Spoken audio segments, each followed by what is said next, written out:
37. 26 knots down the angle. 106 to interval is a rhino at 5.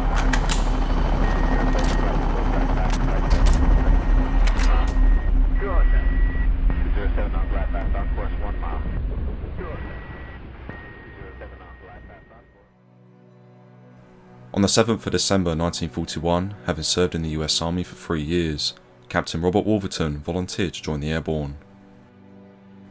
The following summer, having been promoted to the rank of Major, he was put in command of the newly formed 3rd Battalion of the 506th Parachute Infantry Regiment at Camp Toccoa, Georgia. As the battalion commander, Major Wolverton led his men through a vigorous training program to become fully qualified paratroopers, which included the famous 3 miles up, 3 miles down up Currahee Mountain, and the 218-kilometer march from the city of Atlanta to Fort Benning, where 3rd Battalion completed their parachute training in early 1943. Later that year, the 506th became part of the 101st Airborne Division, before shipping overseas to Britain on the 5th of September. For Wolverton, who was now a Lieutenant Colonel, it was a somber departure from America, for he was leaving behind his wife Kathleen and his 2-year-old son Lachlan. After crossing the Atlantic, the 3rd Battalion, the 506th, docked at Liverpool, England on the 15th of September 1943, from when they made their way south to the small village of Ransbury. For the battalion, Ransbury was to be its home in England, and was where the unit carried out further training and manoeuvres as part of the preparations for the forthcoming invasion of German-occupied Western Europe. This training eventually culminated in the battalion moving to its D-Day marshalling area adjacent to Exeter Airfield in late May 1944.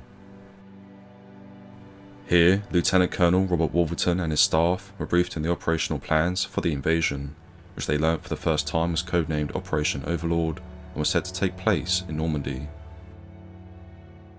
Following this initial briefing, Colonel Wolverton, over the next week, provided his own detailed briefings, complete with sand tables, aerial photographs and maps, to ensure each man in the 3rd Battalion understood and had familiarised themselves with their D-Day objectives, which was to be the seizure of 2 bridges and a ferry crossing that spanned the Corentin Canal. The successful capture of these objectives would facilitate the link-up between the seaborne troops landing at Utah and Omaha beaches, thus providing a swift development of the beachhead towards the key road network at St. Lo and the vital port city of Cherbourg. By the evening of the 5th of June 1944, with all preparations for the invasion completed, and in the wake of General Dwight Eisenhower's decision for D-Day to begin on the 6th of June, the men of 3rd Battalion were carrying out final checks on their equipment before they boarded their C-47 transport aircraft. As they did so, Lieutenant Colonel Wolverton called them all together for one final time and gave a speech that has become legendary within the history of the 101st Airborne Division. Men, I am not a religious man and I don't know your feelings in this matter, but I am going to ask you to pray with me for the success of the mission before us. God Almighty, in a few short hours we'll be in battle with the enemy. We do not join battle afraid, we do not ask favours or indulgence, but ask that, if you will, use us as your instrument for the right and an aid in returning peace to the world. We do not know or seek what our fate will be, we only ask this, that if die we must, that we die as men would die, without complaining, without pleading, and safe in the feeling that we have done our best for what we believed was right. On reflecting on the speech, Sergeant Ralph Bennett stated that Colonel Wolverton talked to us just like he was one of the guys, and seemed genuinely concerned at the prospect of us not all getting back alive. After the speech, the paratroopers began moving off to the runway of Exeter Airfield, where dozens of C-47s waited for them. Designated number 1 aircraft was 4292717-8YS, nicknamed Stoy Horror, which was destined to carry Colonel Wolverton and 17 other paratroopers into Normandy. Marching over to the aircraft, the Lieutenant Colonel and his men helped each other to get their parachutes and equipment onto their person, before one by one they clambered aboard the plane and prepared for takeoff. In the background, aircraft engines kicked into life, followed moments after by the C-47s taxiing onto the runway from where each one slowly but surely began taking off. Forming up into formation, the armada of transport aircraft carrying the US 82nd and 101st Airborne Divisions flew out across the English Channel above the vast naval fleet assembled below and headed towards Normandy.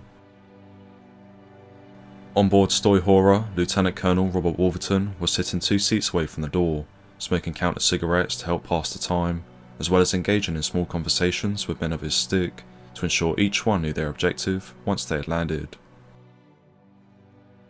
Then, just after 0100 on the 6th of June, the stream of aircraft began to pass over the coastline of the Cotentin Peninsula, where German anti-aircraft fire began to be received, and the red light, which was the signal for the paratroopers to get ready to jump, was switched on in each C-47. Standing up from their seats, the US paratroopers hooked up and checked their equipment before waiting anxiously for the signal to jump, which came through after several minutes when the green light came on, preceded, seconds later, by the first of thousands of parachutes opening over the Normandy countryside. In his plane, Colonel Wolverton was one of the first men out, and as he and another member of his stick braced to land in a field just outside of Saint-Côme-de-Mort, both of their parachutes became entangled in a set of trees, leaving them hanging in mid-air. Moments later, gunshots rang out, as both were tragically shot dead by a German patrol. Later that morning, as the sun was rising and the seaborne landings were getting underway, US prisoners of war were being escorted through the area of Saint-Côme-de-Mort when they witnessed the bodies of Lieutenant Colonel Wolverton and the other paratrooper being used as target practice by German infantry. When the 2 men were eventually cut down from the trees 3 days later, it was estimated that Colonel Wolverton had 150 bullet and bayonet wounds on his body, in addition to having been looted of personal items he had carried into Normandy, among them photos of his wife Kathleen and his son Lachlan. Speaking of his commanding officer after the war, Private First Class Lawrence Kepler recalls, "Our Colonel, Colonel Wolverton, he was quite a leader and we really enjoyed the man. I think one reason why the troopers got along with their commanding officer was that he wouldn't order us to do anything he couldn't do."